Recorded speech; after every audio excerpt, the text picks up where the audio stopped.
Pues te parece bien rápidamente un pequeño comentario acerca de la eliminación de la selección. A ver, creo que es muy evidente que el fútbol mexicano desde hace décadas, que no es de ahorita, desde hace décadas, tiene un problema de estructura deportiva. Todos los comentaristas de exfutbolistas que ahora son entrenadores o que son comentaristas de fútbol, todos ellos se atribuyen a que tiempos pasados fueron mejores. Y eso es mentira.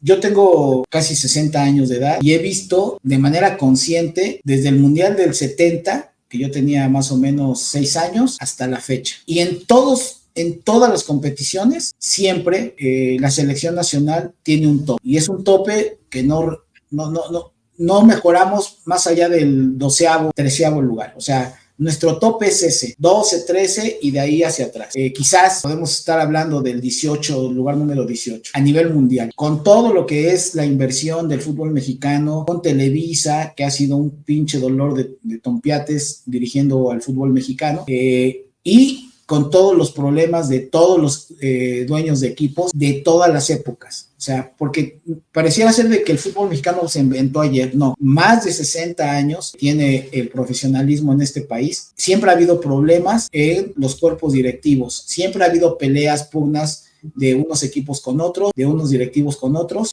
Yo te compartí, fui a hacer una investigación a la hemeroteca y desde 1957 de la selección nacional era un desmadre para armar la selección nacional, para jugar unos partidos con Estados Unidos y por ahí, y que yo te mostré las notas y que te dije, mira, desde cuándo siempre ha sido un problema la pinche selección nacional por X, Y o Z. Entonces, esa es la realidad del fútbol mexicano. Ahorita todos los comentaristas de las cadenas tradicionales nos venden la misma receta y todos los exjugadores profesionales y ahora entrenadores también nos venden la misma receta. Es un pendejismo pensar que, a ver, la propia gente de TUDN, de Televisa, que critica al fútbol mexicano, es como escupirle a su dueño, a Emilio Azcárraga. Igual Martinoli y Luis García pasan lo mismo con TV Azteca y David Medrano. Las dos cabezas de esas dos televisoras se carcajean, yo creo, de sus propios empleados, porque los dejan que vociferen, pero en realidad quieren y no pretenden hacer nada diferente. Ellos dos, que de alguna otra manera tienen la decisión respecto a las transmisiones. El tema del contrato con Zoom, que es la empresa que hace los convenios para transmisión,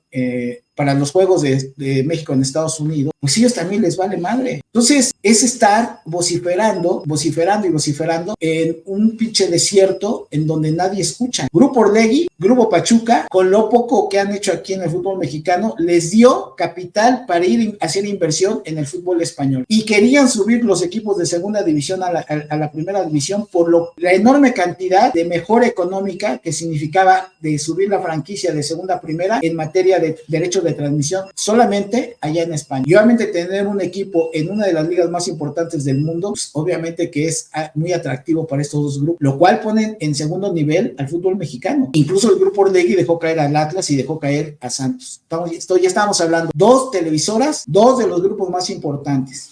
Luego, Grupo Cemex y el grupo de Monterrey, del equipo de Monterrey, les vale madre. Ellos lo único que quieren es brillar en su pinche estado y punto. Tratan de ser campeones, obviamente, ¿no? Pero el mercado más amplio no les interesa, o sea, no les interesa tener más aficionados a nivel nacional, y mucho menos a nivel internacional, aunque está más metido en eso Tigres, pero la realidad es de que no hay esa posibilidad. Y luego un equipo como la UNAM, bueno, pues que no tiene nada más que un patronato, donde no tienen ahí ni siquiera dinero para sobrevivir de manera importante en el fútbol mexicano. Y luego los equipos pequeños, ¿mandé? FEMSA son los dueños de Monterrey, ¿no? Monterrey, sí. Entonces, y luego ya los equipos pequeños como Puebla, Mazatlán, nos han demostrado que les vale madre. Entonces, neta, yo sí creo que todo esto nos lleva, bueno, Chivas, estamos hablando de alguien que tiene capital, ¿no? Para tener un equipo, pero la toma de decisión importante en la propia federación, pues no, o sea, no es alguien que pueda llegar y decir, con mi liderazgo, 7, 8 tomadores de decisión, los llevo yo el camino. Pues, a ver, él, en el caso de Chivas con Amauri, ¿qué les puede vender si no puede sacar campeón a Chivas? No, pero me refiero es que como mencionaba los grupos, bueno, sí. Están los norte, y por ejemplo pueden armar un grupo entre Cruz Azul, Chivas, Toluca. Chivas tiene su propia problemática, que está resolviendo los problemas internos que dejó Jorge Vergara, incluso con su esposa. O sea, tienen que resolver sus asuntos financieros internos.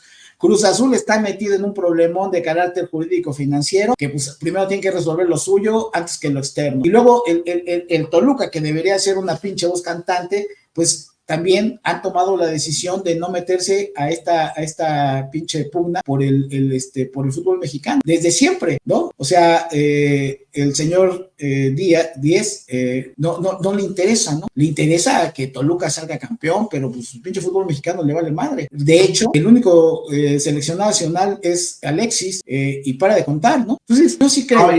¿Quién, perdón? Bueno, ahorita, en esta convocatoria, el Guamerú. Bueno, sí. Entonces, yo sí creo que hay que reconocer de que no es la crisis actual del fútbol mexicano, es todos los tiempos, y que también nosotros nos vamos a quitar de la situación de la crisis cuando dices, es que México está en el lugar que se merece. O sea, el lugar que tenemos es ese, entre el 12 y el 20º lugar del fútbol mundial. Y aquí a nivel de América, sí, oye, pero es que fue un fracaso.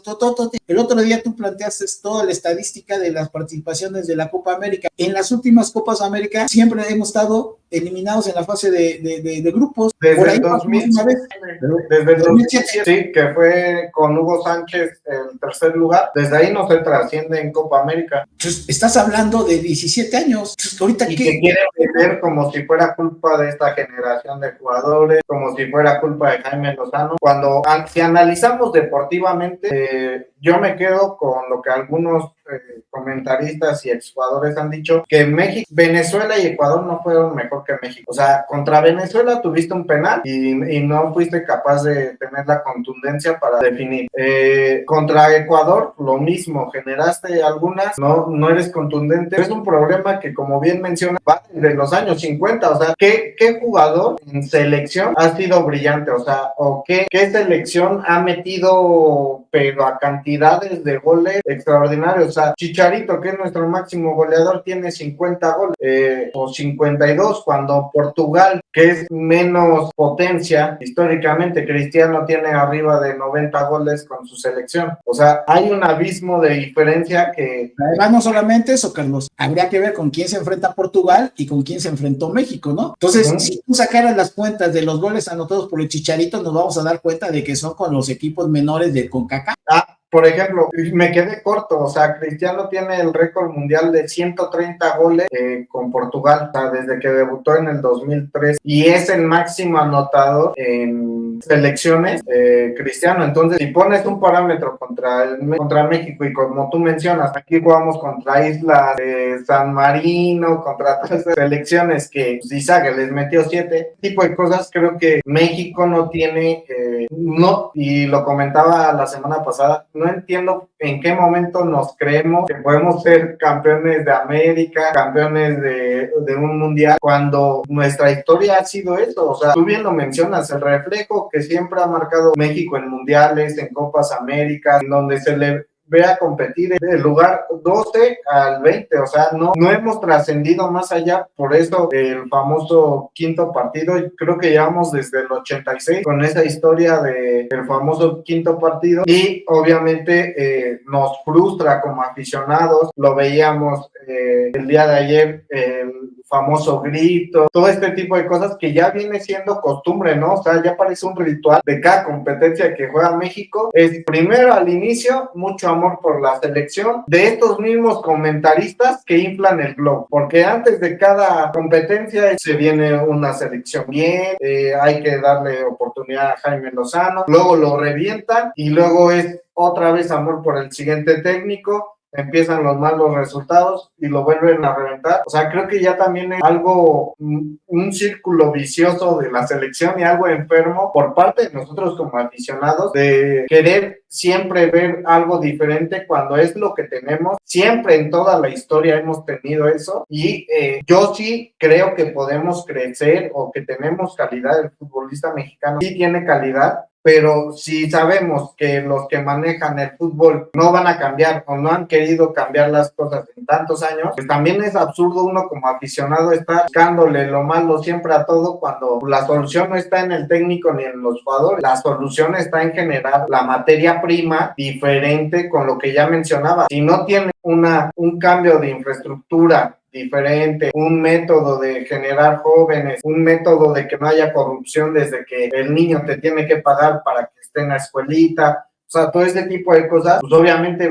va a seguir lo mismo, ¿no? Porque la generación, y yo lo he escuchado en varios, en la Eurocopa, en varios técnicos y jugadores que mencionan que ahora el futbolista de barrio, de lo que sea, ha perdido el amor por jugar al fútbol, o sea, que ahora ya el fútbol es muy mecánico y casi tienen que actuar como robot. Y apenas escuchaba a Wayne Rooney que decía que la liga o la selección de Inglaterra no cambia su método porque todos quieren hacerlo de Pep Guardiola, de hacer el gol perfecto.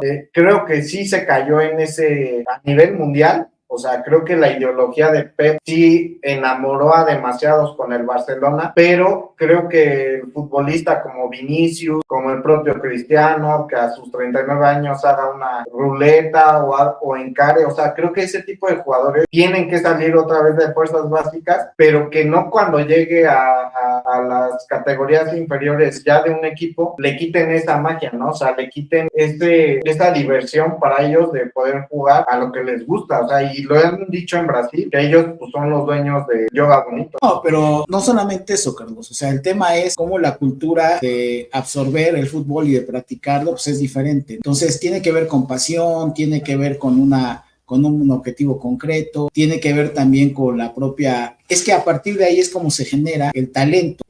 Al ratito vamos a tener una entrevista con Demetrio Madero, el jugador de Chivas, en nuestro canal hermano de Somos Chivas, la verdad no oficial, y la idea es precisamente platicar con ustedes acerca de que lo importante que tenemos en México, somos un país tan diverso que es muy difícil estructurar la manera de potenciar al talento. Y vamos a hablar con profundidad de lo que significa cómo desde el barrio, a ver, muy rápidamente les voy a esquematizar. Actualmente, el jugador que se debuta en la primera división, todos ellos vienen de fuerzas básicas. Difícilmente hay casos en donde un jugador de barrio de 16, 18 años es cooptado, que es súper talentoso, y lo llevas al primer equipo. Prácticamente eso ya no existe. Ricardo Peláez ha relatado cómo de la Liga Española, aquí de la Ciudad de México, fue visoreado y lo llevaron a la América de un día para otro. En una semana estaba debutando con el América. Bueno, casos excepcionales como ese ya no existen. Todo es a través de las fuerzas básicas. Para llegar a las fuerzas básicas, el fútbol de barrio tienes que tener cercano, obviamente, al equipo en donde puedas llevar a los chavos. Es difícil en ciudades como las nuestras, en donde, por ejemplo, aún estando en el centro de la ciudad, aquí en México, en la Ciudad de México, los equipos como son Cruz Azul, América y Pumas, todos tienen sus espacios en el sur de la ciudad. De aquí, de donde estamos nosotros transmitiendo, para llegar allá, cuando menos es una hora, hora y media. O sea, un padre que quiere inscribir a sus hijos en estas escuelas, primero es hora y media diaria para llevarlos. De una zona una zona céntrica y donde hay transporte. Entonces es hora y media de ida y hora y media de regreso, son 3 horas. Luego hay que pagar para estar en esos proyectos. Entonces, si ustedes lo analizan, se va poco a poco haciendo un filtro muy importante para que vaya llegando talento. Jugadores talentosos que se detectan en la liga los invitan, a lo mejor les dicen estás becado, pero lo que implica para ese niño moverlo a los 10 años para allá, no se van solos, tienen que llevarlo a los papás y es la misma situación. Entonces, son muchos detalles que hay. Y si tú quieres abrir, en este caso, una escuela que antes se manejaban como franquicias de parte de los clubes, te daban la franquicia, pero tienes que pagar por la franquicia. Por lo tanto, si quieres aquí en un deportivo, aquí en la colonia obrera de aquí de la Ciudad de México, pues sí, tienes que pagar la franquicia, tienes que pagar la renta de la instalación, lo cual también implica cobrar a los chavos su mensualidad. ¿Qué sucede con eso? Que el chavito que realmente tiene cualidades se le dificulta también acceder. Entonces, son muchas cosas que se dan alrededor de ello. Y otra parte importante, en este país existen aproximadamente, de acuerdo a datos del INEGI, más o menos 244,904 escuelas entre preescolar, primaria, secundaria y media superior. Esos Es ahí donde está el semillero, donde empieza solamente desde los chavitos de 4 años hasta, en este caso, la media superior, que son 17 y 18, en donde existe precisamente la posibilidad de tu mercado natural. De esas 244,000 escuelas, una parte muy importante están en zonas rurales, la otra parte está en las zonas urbanas. De esas, ¿cuántas tienen profesores de educación física? ¿Cuántas desarrollan, teniendo profesor de educación física, un plan de educación física que les permita que motrizmente los chavos puedan estar en buenas condiciones? Olvídate ya de la práctica del fútbol, cuestiones básicas de movimientos. Luego, ¿cómo promueves el fútbol dentro de las escuelas cuando ese deporte ni siquiera es permitido en varias de las escuelas? Que porque se pueden romper un brazo, que si se pueden caer, que si esto, que si lo otro, que si rompen un vidrio. O sea, recordemos cómo se ha manejado la educación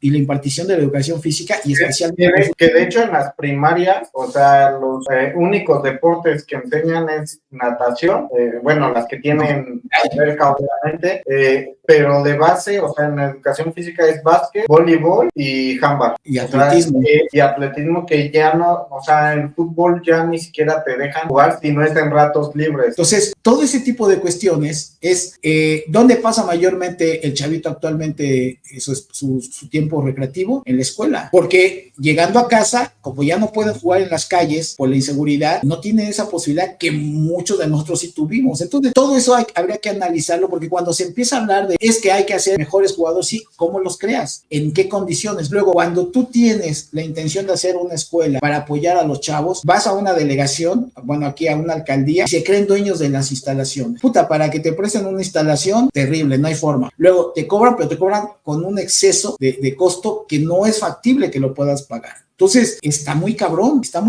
Un profesor de educación física promedio da 28 horas de clase a la semana en las escuelas donde existen. Es decir, les da una clase a los grupos, porque son muchos grupos los que tienen que atender y a veces no están ni siquiera en una escuela, tienen que ir a 2 o 3 escuelas porque tienen repartidas sus horas. Y luego, no solamente eso, en este caso, ellos ganan aproximadamente 12,500 pesos al mes. A veces tienen que andar en el turno matutino y luego en el turno vespertino, pues para que más o menos vivan bien, obviamente, y tienes a un grupo de 25 chamacos y 25 chamacas. Está cabrón. Entonces, si no se analiza todo eso, es cómo vas entonces a hacer los filtros para que te lleguen precisamente los jugadores, estos que antes de alguna otra manera llegaban prácticamente por un camino que no es el que actualmente quieren los clubes. Los clubes, si no eres niño de escuelita, no hay forma. Y luego, dentro de las escuelas, uno de los problemas serios es la corrupción. Entonces, está cabrón. En fin, ahí está, México eliminado y no se ve cómo vaya a resolverse el problema, que ese es el problema, Mike. Entonces, no sé si quieras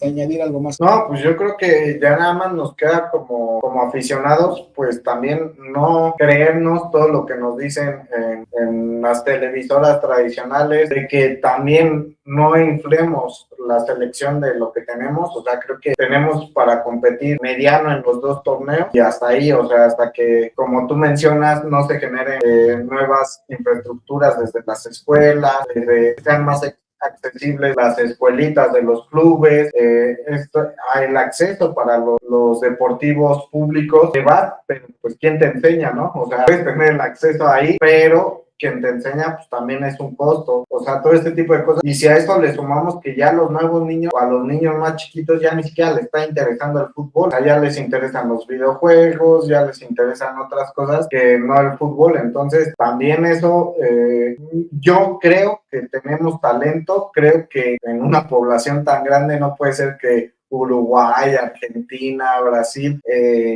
tengan una población muchísimo menor y generen talentos, pero es como tú dices, o sea, también es ir ahí y ver qué tipo de necesidades cumplen los jugadores o qué carencias tienen para poder salir de eso, que yo creo que siempre es el hambre en Sudamérica de trascender de los jugadores, pero algo deben de estar haciendo bien, ya sea en formación, en lo que sea, hay que copiarlo de ahí. O sea, tienen talento para generar esos captadores de talento de niños. O sea, también México tiene que tener mexicanos que puedan captar a niños y de doble nacionalidad también. O sea, creo que es algo muy complejo, pero que la federación lo tiene que ir haciendo poco a poco. Poco a poco, eso es lo más importante. Si no se entiende y que no va a ser en un año, no va a ser en 6 meses, ¿no? Algo muy claro, para el Mundial del 2026 y el Mundial del 2030, los jugadores que hay son los que tenemos, punto. O sea, con esos, ahora, ¿esos los va a poder potenciar otro entrenador? Bueno, esa es la discusión. Y el proyecto que se arme para todo esto que estamos platicando será para después de 10 años. Así, y el aficionado lo tiene que entender. Si no lo entendemos, por ejemplo, por mi edad, dudo mucho ver a la selección nacional llegar a una semifinal, nada más en un campeonato del mundo. Lo dudo mucho. Tendría que ser un golpe de suerte. O sea, mi tope ha sido ver a la selección nacional en el ya mérito de pasar al quinto partido, con lo que comentábamos la semana anterior, de ver perder a México con una Alemania, que lo tenías prácticamente muerto, con Holanda, en fin, eso es, o con Argentina. Eso es lo que me ha tocado ver y es lo único que voy a ver. ¿Por qué? Porque no está el fútbol mexicano preparado para competir de otra manera, porque la cultura de nosotros sí nos apasiona el fútbol, pero no de la magnitud como hay el apasionamiento en los equipos top, o como estamos viendo, por ejemplo, ahorita una generación como la de España, que decían, pues que la Volpe descalifica a todo lo que es el entrenamiento deportivo de España. Bueno, ellos ya fueron campeones del mundo, ya fueron 2 veces campeones de la Eurocopa, ya fueron campeones olímpicos, y ahorita están muy fuertes otra vez para competir a nivel de Eurocopa. Bueno,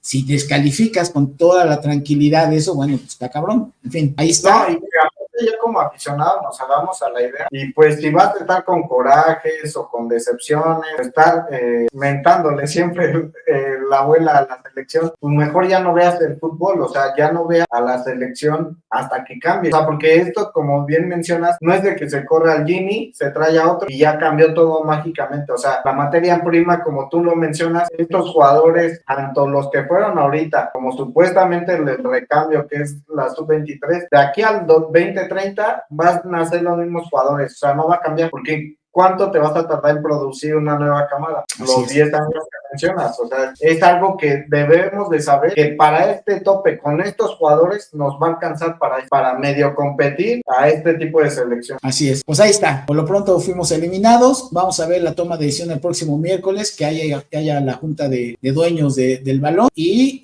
independientemente de lo que haya dicho Duilo Davino, que quedaba ratificado Jimmy Lozano, eso no se puede tomar como una referencia, hay que esperar y a ver qué dice. El día de mañana hay una entrevista de Emilio Azcárraga con el Burro Barranqui, que la van a sacar en Caliente TV a las 12 del día, y a ver qué es lo que ahí dice Emilio Azcárraga. Fue una entrevista obviamente anterior a la derrota de ayer, pero pues vale la pena conocer su punto de vista de él, ¿no? Y que sea, y ojalá algún día se atreva a hablar de fútbol Ricardo Salinas, y que vaya el pinche Martinoli y el pinche Luis García a increparlo a su jefe, que no le tengan miedo, que no los vaya a correr, que todo lo que dicen, que todo lo que critican, se lo digan a Ricardo Salinas, porque Ricardo Salinas tiene muy claro lo que quiere hacer con el pinche fútbol, y es bajar los pinches salarios y cosas de ese tipo, y siempre está chingando al futbolista. Bueno, pues que se los diga. No, y aparte ya destaparon desde cuándo que su visión que él tiene es puros naturalizados, o sea, todos los naturalizados que jueguen bien es su proyecto para el 2026. O sea, para competir en el 2026, él quiere a Fidalgo, quiere a Bruneta, quiere a todos los jugadores que sean elegibles para poder jugar. Ahí quiero ver a David Medrano, quiero ver a Luis García y a Martinoli, que discutan con él sobre eso. Y a ver si lo que ya es el contrario. Hablando desde hace 5 meses, o sea, ya en todos los medios lo han manejado, que la visión de Salinas y de otros directivos de los equipos es esa, es de 3 o 4 dueños de equipos quieren naturalizados en la selección. Bueno, ahí obviamente creo que muchos de nosotros simple y sencillamente dices a chingar a su madre la selección nacional. Si por eso soy chiva, porque yo sí tengo el nacionalismo bien arraigado, pues nunca voy a permitir que mi selección nacional, si de hecho estuve criticando ahorita lo de Quiñones y todavía avalando que su nacionalidad, ustedes, que no, pues es que ya es mexicano, ve el pinche resultado y te lo estuve diciendo. Quiñones, por eso. Una cosa es que sean buenos jugadores en sus clubes, pero en otra hay que ver la historia de la selección. O sea, ni el Chaco Jiménez tuvo 5 partidos nada más en selección. Creo que el que más rindió fue Ciña, y eso en una posición donde también no fue la gran diferencia. Pero de ahí en fuera, Buoso, Guille Franco, el propio Caballero, o sea, varios jugadores que pasaron de noche, Damián Álvarez, que fueron debut y despedida. O sea, tampoco es que sea la solución tener una selección así. O sea, si me dices, se naturalizan, pero vamos a competir, pues está bien, pero estos que se naturalizan ni siquiera son considerados suplentes de sus selecciones. O sea, ni siquiera Bruno Veta es un jugador de cuarto nivel o tercer nivel para Argentina. Entonces, ni siquiera para amistosos ha sido convocado. Entonces, a ese mismo nivel vamos a competir a tercero o cuarto, pues mejor compite con los mexicanos. Así es, así es. Vamos, ahí está. Ya saben que si les gusta lo que decimos, manita arriba, suscríbanse al canal, compártanos y pues les deseamos que tengan una semana llena de salud y éxitos. Nos vemos el próximo lunes en punto de las 6 de la tarde aquí en Vestidor de la Liga MX. Hasta la próxima. Gracias, Carlos.